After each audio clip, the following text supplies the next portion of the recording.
Hello and दर्शन नमस्ते सबैमा।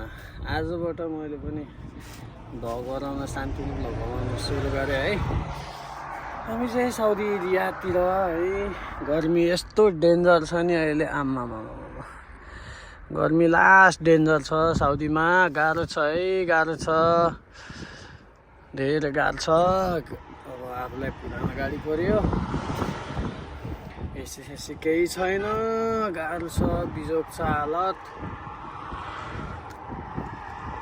चिसो खाँदै पानी खाँदै बसिरहेको छु।